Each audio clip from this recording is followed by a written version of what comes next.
Now, how's that? Brilliant. Okay. Yeah, that's an original prop from the movie. Actually, it was they made two.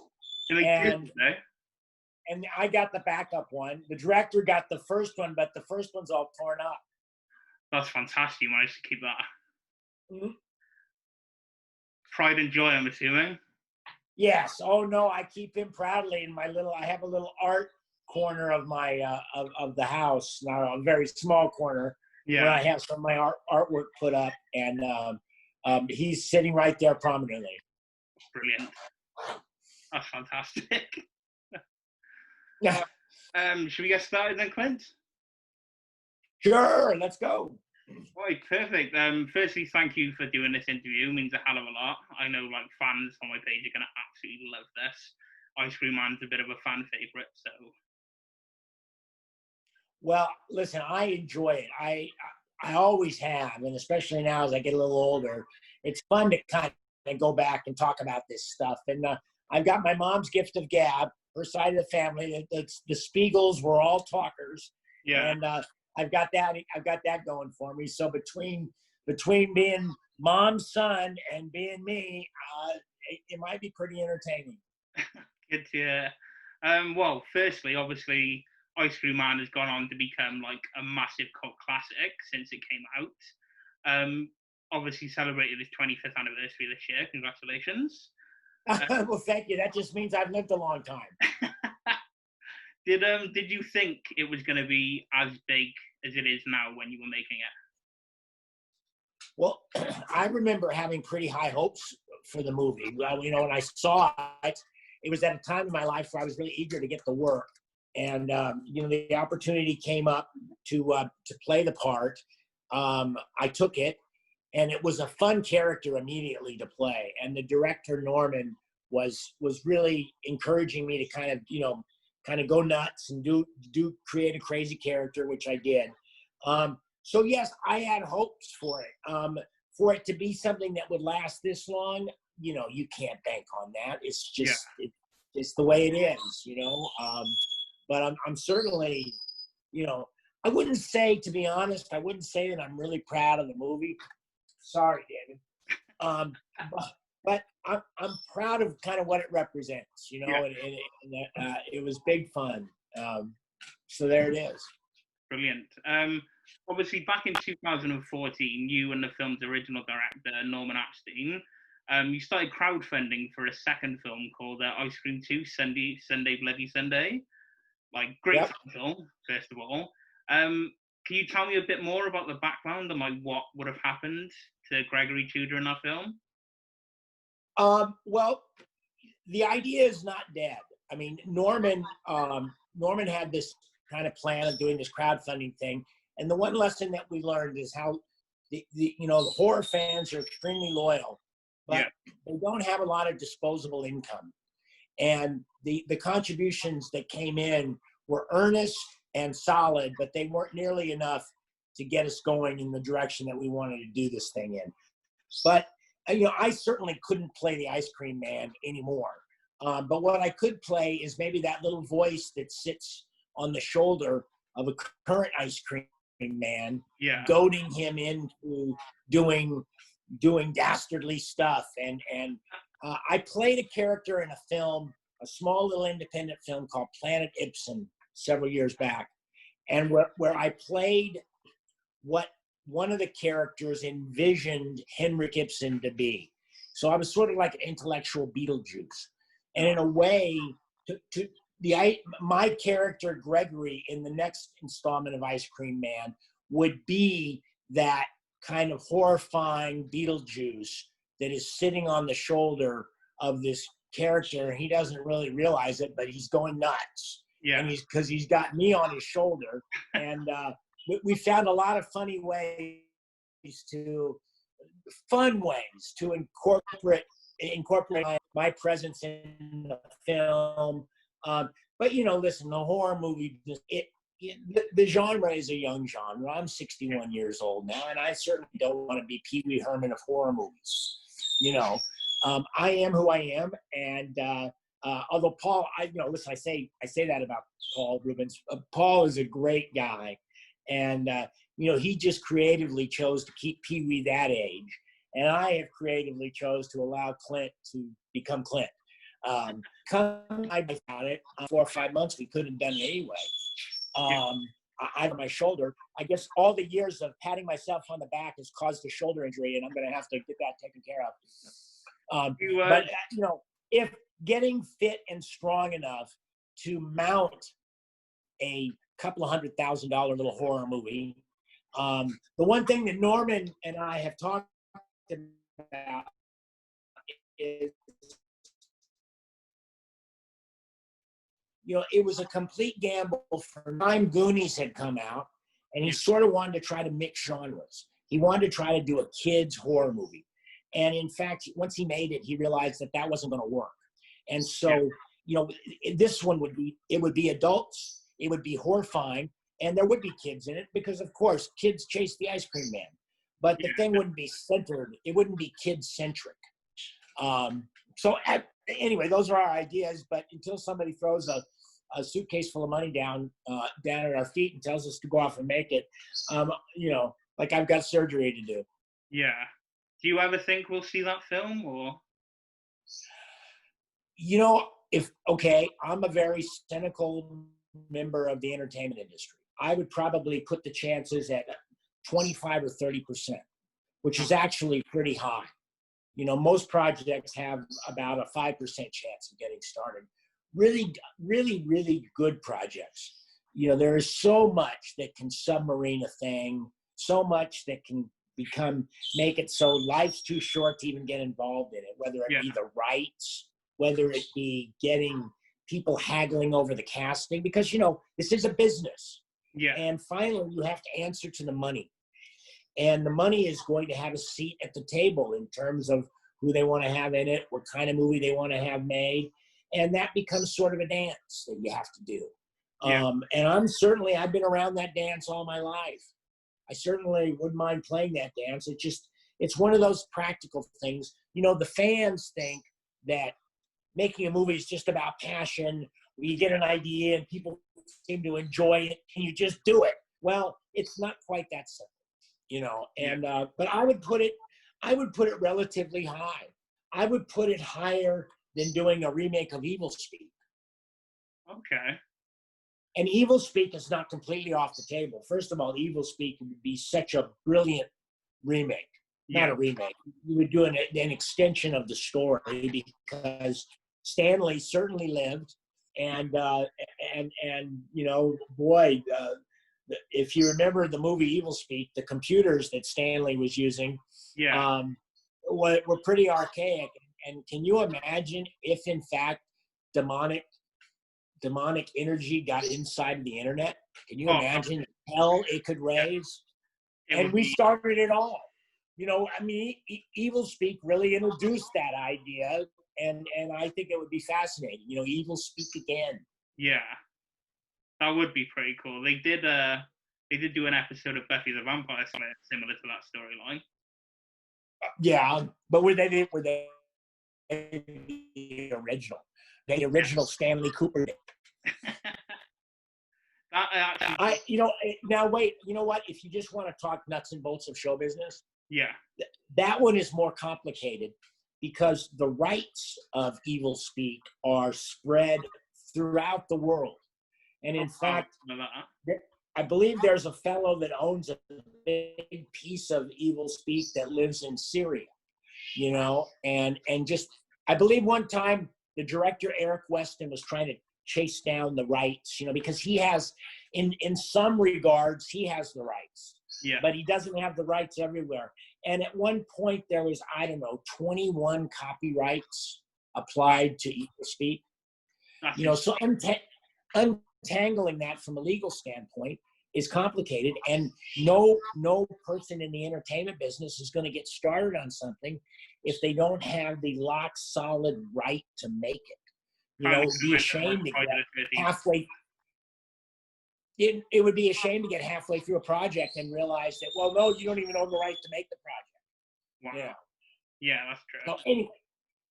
That actually brings me on to my next question. When you and the director for Evilspeak, Eric Weston, you put the footage forward to be certified, basically, so you could get a rating on it. You actually lost some of the footage. Would you be able to tell me what you lost? Oh, in a nutshell, I could. There was quite a bit more gore.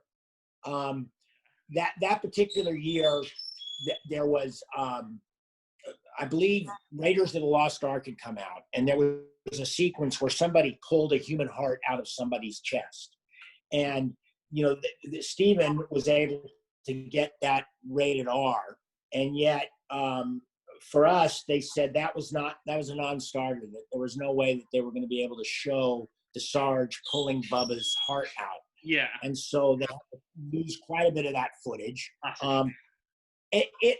And also too, Eric, the director, very young at the time. We were all really young, and the cinematographer Irv Goodenough was a brilliant guy, and I worked with him many times on films after Evilspeak. But Eric directed and cut a version of the movie that was probably 20 minutes longer, and it had a lot more story involved. And in fact, you saw Stanley Coopersmith at the end of the movie being loaded into a car in a straitjacket. Yeah. And taken away. Those sort of things. The basic idea of the movie was what everybody got to see. It was just a few more of the gory details. Oh, that's a shame. That's a real shame, actually. You know what? My brother made a movie years ago called Backdraft. And I actually have a 2-hour and 40-minute version of that movie. Wow. It was a rough cut. Yeah. And I have that version of the movie. And to me, it, of course, it doesn't look as good because none of it is finished. None of the effects are in there. It was a working cut because the studio told him that, he had to get it down to that manageable 2-hour and 10-minute level. Yeah. And yet the 2-hour and 40-minute version of Backdraft had a lot more character development. The brothers had more storyline. There was, there were actually even characters that probably got cut out of the final version that were in this version. Yeah. It's a practical thing. You can't make a movie that's too long. Yeah, that's true. There's an old adage in show business, less is more. And it's always good to leave the audience wanting a little more. So to make these kind of films sharp and move quick, yes, we're going to be losing some of the stuff that fans like, but we have to keep people's butts in their seats. Yeah. I mean, in the old way, you got to keep the eyeballs in the tent. And if you don't keep the eyeballs in the tent and they drift away, then you've lost a lot of your power. Yeah. So that's it. That's show business. Although still, at the business, I've learned the business. This is now my 59th year of doing this. Wow. And I've been paying attention for about 55 years. And it is a business, but it's driven by passion. Yeah. It's like the business is, you got to be driven by passion, but your navigational system needs to be very, very, succinct and very businesslike. Because otherwise, then you'll never be able to apply your passion to projects. Because you'll have all this passion, and yet your thing will dissipate because of the bad business model. Yeah. That makes sense. It's a shame, though, really, because obviously, that sounds like it would have been quite entertaining. Obviously, the more footage in Backdraft, the additional gore and Evilspeak would have been great to see. Yes. Well, listen, the Evilspeak was made long before the internet, long before there was the ability to do all this digitizing the thing. Yeah. And so, the idea of making a movie now and having even different versions of the movie, or making the movie now and certainly having bonus footage already kind of built into the package, is something that now filmmakers aren't so afraid of. Back then, you got to remember, Ice Cream Man was edited on frigging film, with a moviola. This was old school. This is back before the business turned completely digital. Yeah. And so they keep it short, keep it sweet, keep it tight, and hope for the best. And listen, I don't think, as far as Ice Cream Man goes, there is no way Norman and I ever could have thought that Ice Cream Man would have developed into this sort of a offering, so to speak. You know, I just dig it. I mean, that's my whole career has kind of ended up being a lot of that. You know, like my work on Star Trek and my work on their television shows with various, you know, TV stars and movie stars. I've gotten to do a lot of interesting things with a lot of interesting people. And, you know, listen, I'm not the casting director. And I've always said, even the casting directors are not the casting directors. Ultimately, there is some cosmic force, call it God, if you will, the entertainment gods. They come down and kind of sort things out. And I've just been fortunate because the gods have been really good to me, and I'm very grateful for it, except for my shoulder. But that just may be a thing. The gods may be reminding me, Clint, don't spend so much time patting yourself on the back. Well, to be fair, you have had a brilliant career. Obviously, Ice Cream Man, Evilspeak, Funhouse Massacre, another great film. Obviously, The Grinch, Star Wars, Star Trek, they've all been fantastic. That actually brings me on to my next question as well. The Funhouse Massacre, what was it like to play the taxidermist? Because that looked like a fun role to play. Wow, I'll tell you what, it was a blast. And it all happened very fast. I mean, I probably was only back in Ohio about 3 days shooting. You know, Robert Englund was there just a couple of days shooting. That's the only way that a fellow like Andy Palmer, the director, could afford it. Yeah. Was schedule it. So first of all, the whole thing probably didn't take 3 weeks to shoot. And we shot in the middle of cold weather. It was really nasty. We all had a blast. It was all fun. And at the time I was developing a project where the main character was a taxidermist. And I wasn't able to build as much character into that story as I would like, partially because they only hired me for a couple of days. You know, but I had fun doing it. And the punchline to working on Funhouse Massacre, first of all, I met some great people. The fellow that played Rocco, Mars Crane, is a wonderful, wonderful man. And I remember it must have been 35 degrees. It was in the middle of the night. It was cold. Lightning was in the air. There were times we would have to shut down for the lightning storm to pass. And it was pretty miserable conditions. And fast forward to 6 months later, Andy was able to get a release in movie theaters in Los Angeles. And in fact, Funhouse Massacre opened at Universal Studios, which is they have a City Walk, they have a bunch of beautiful movie theaters. And granted, it was on a Tuesday night and it was cold, but we got to see that movie on the big screen at a premier venue. And, you know, I turned around to Andy and Mars, the whole crew was there. And I said to him, I go, did you ever think in a million years, when you were standing out in the middle of icy cold Middletown, Ohio, would you ever think that you'd be here watching a premiere? And, you know, of course, everybody laughed and nobody did. But, you know, that was I like that movie. When I saw that the first time, I thought Funhouse Massacre worked. I thought it was a hoot. It was a perfect blend of kind of horror and camp. And, you know, again, in doing an autopsy about that movie, you know, that movie probably only gets made if it's made at that level. However, if the filmmaker Andy and we all would have had a little more time, they could have made a much better movie. So, you know, but that's the rub of the business. The rub of the business is always, you know, you can make it for what they'll give you to make it. And they're not going to give you more. You know, in fact, it's almost obscene.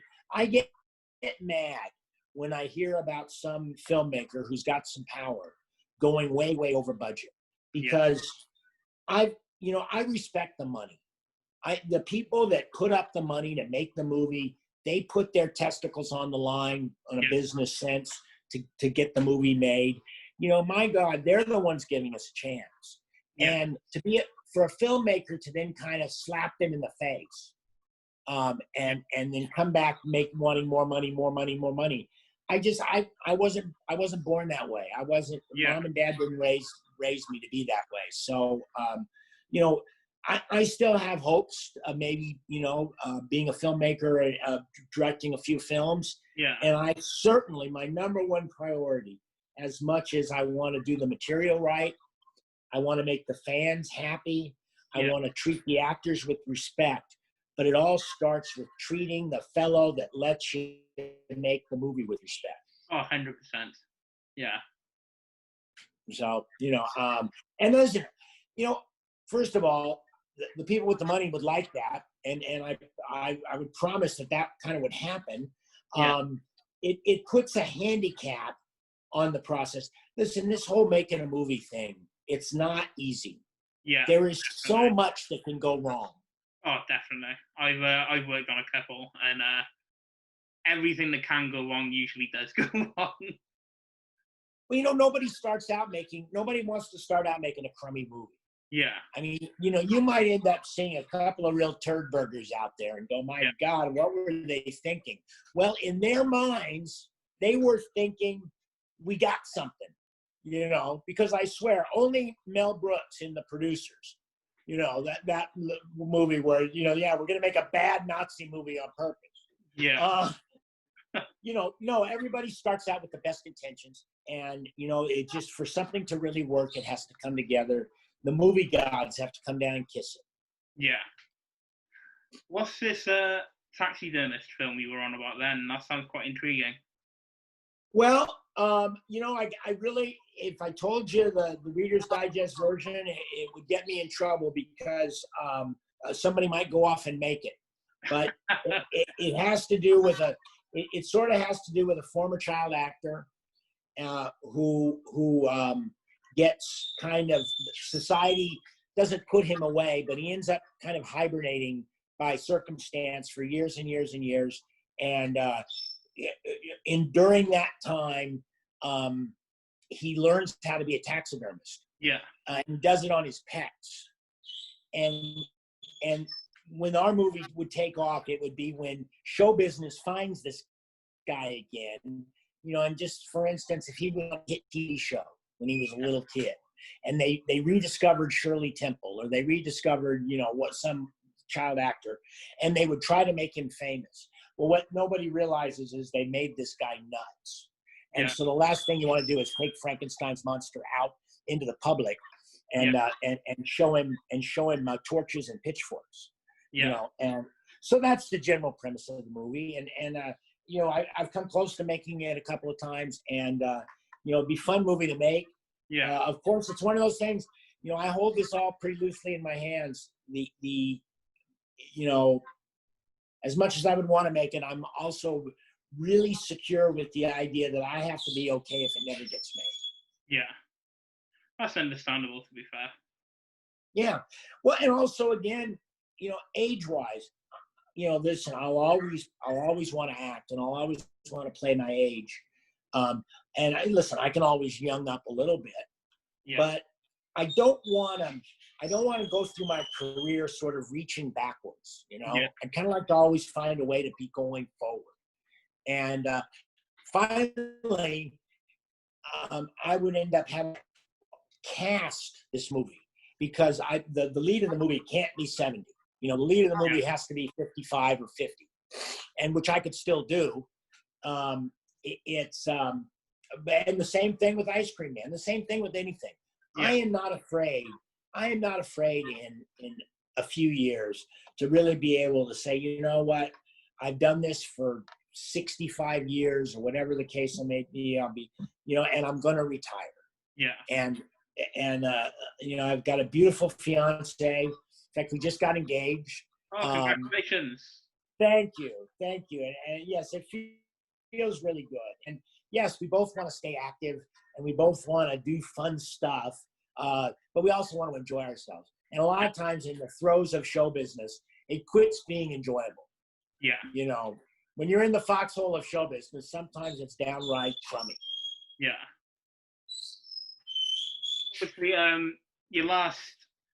You popped up in Rob Zombie's Free From Hell as Mr. Baggy Britches.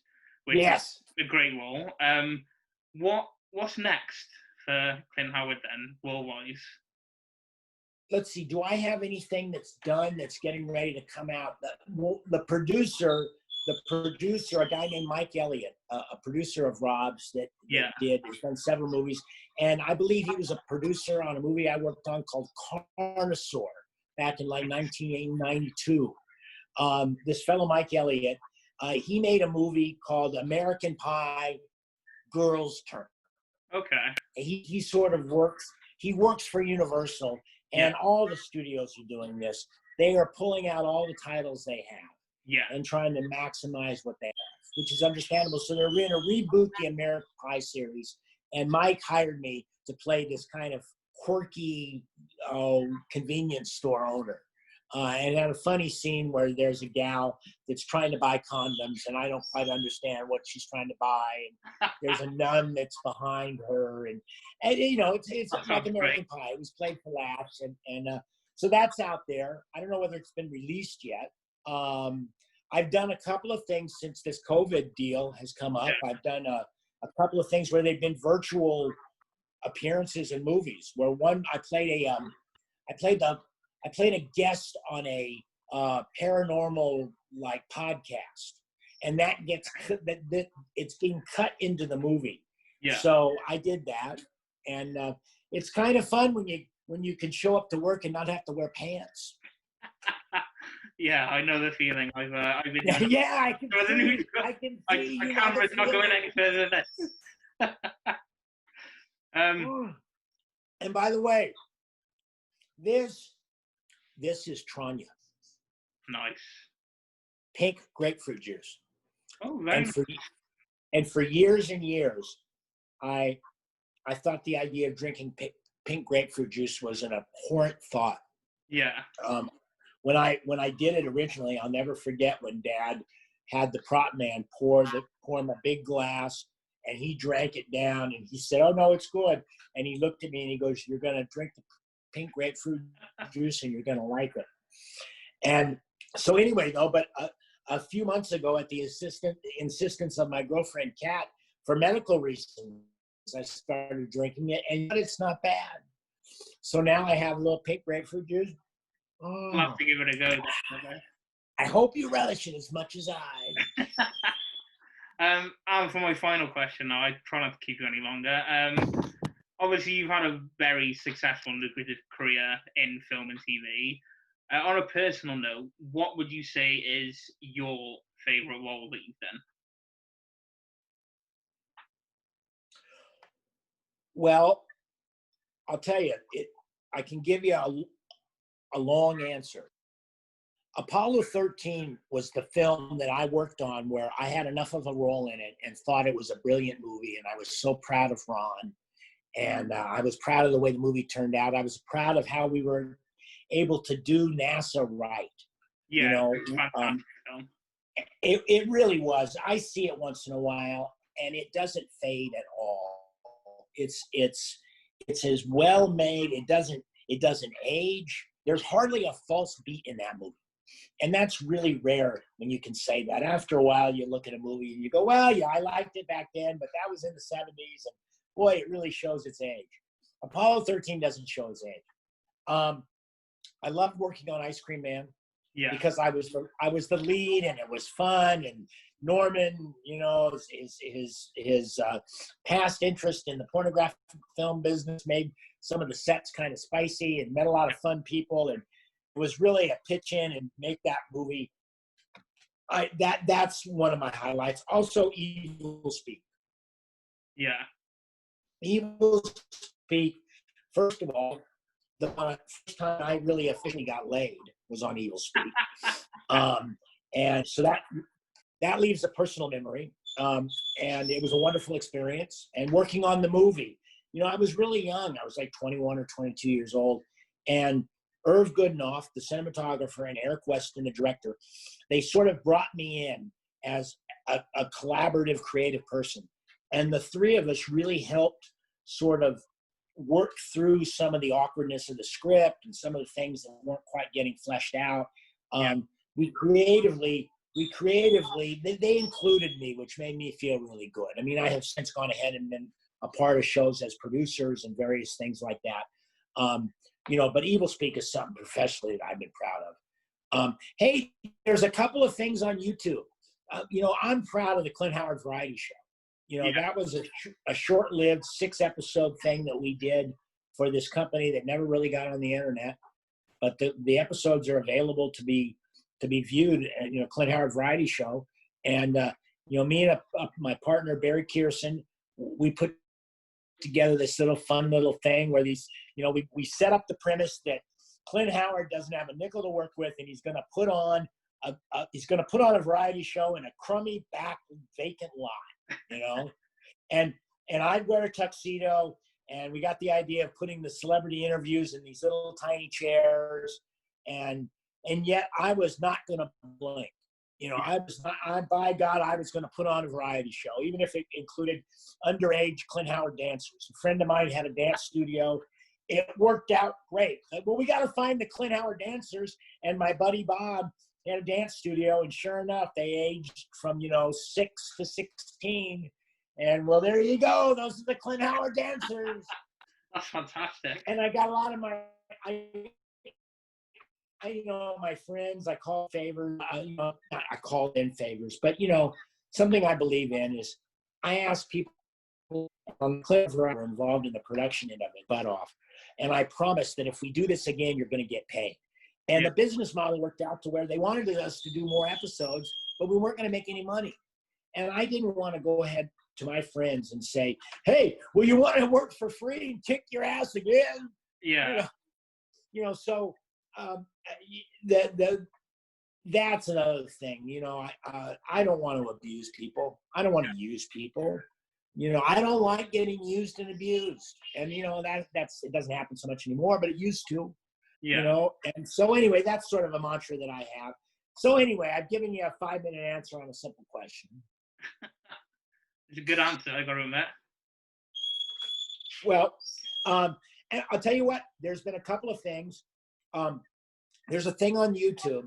It's a short that Michael Keaton made, David Letterman Film Festival, and it's called But I'm Happy. And But I'm Happy was a brilliant little 4-minute film. And Michael, I give him all the credit, you know. And for me, this is a little inside baseball. You know, actors are very insecure.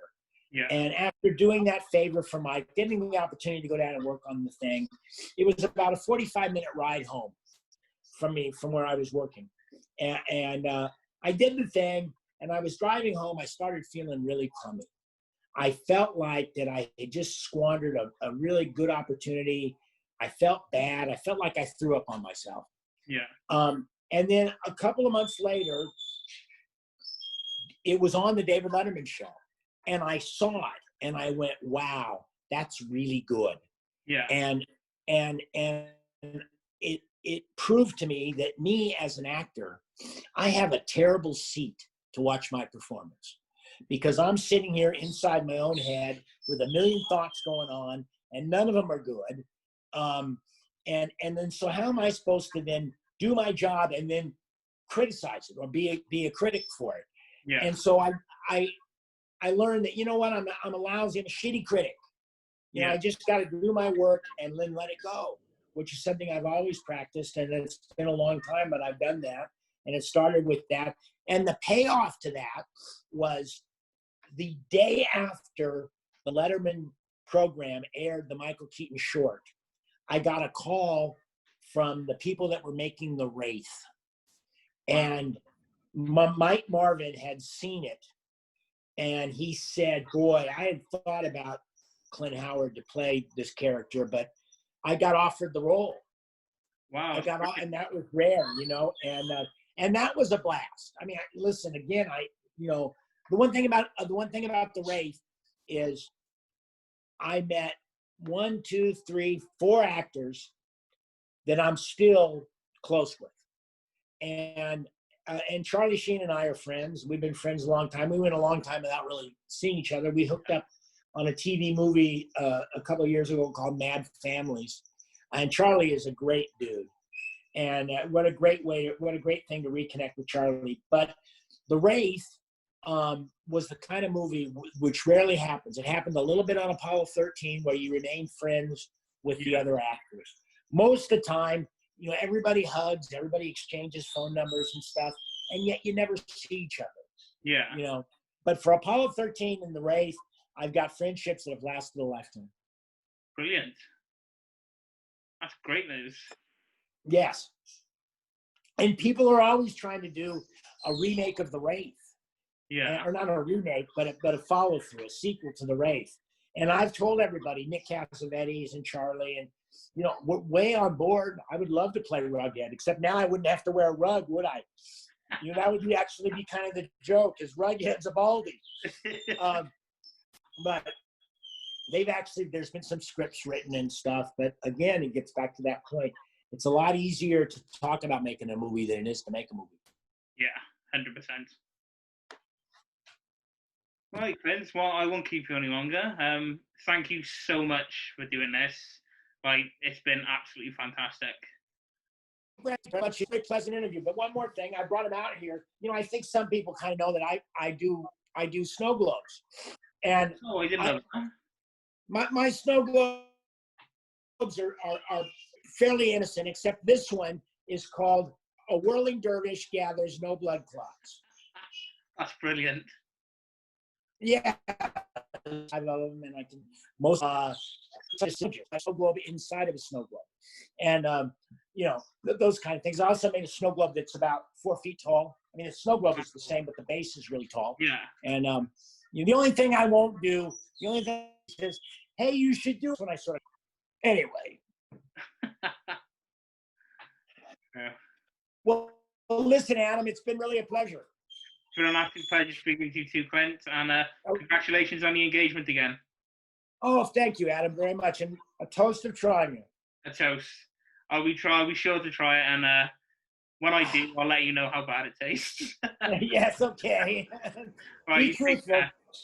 Hey, let's talk again soon. Definitely, 100%. Thank you again. Okay. Be well. You too. Take care.